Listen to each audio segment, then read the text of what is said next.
তিন জায়গায় প্রয়োজনে মিথ্যা বলা যায়।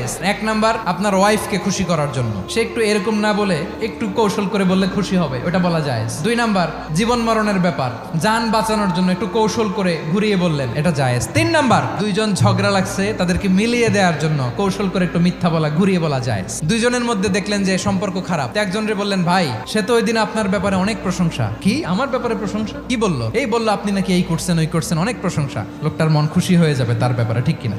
আবার তার সাথে যার ঝগড়া, ওরে যে বলুন, ভাই ওই দিন তো সে আপনার অনেক অ্যাপ্রিসিয়েশন করলো, অনেক, সে তো অবাক, কি রে বলে কি? এই যে দুইজনের ব্যাপারে দুইজনের একটু ভালো ভালো কথা বলে দিচ্ছেন, একদিন দেখবেন রাস্তা দিয়ে হাঁটার সময় একে অপরকে সালাম দিয়ে ফেলছে, সালাম দিয়ে বুকে জড়ায় ধরছে, আছে না নাই?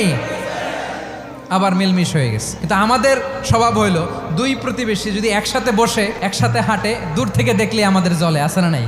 ঘটনা কি? এই দুইটার মধ্যে এত মিল কে? এই দুইটার মধ্যে গিরিঙ্গি লাগানো যায় কিভাবে?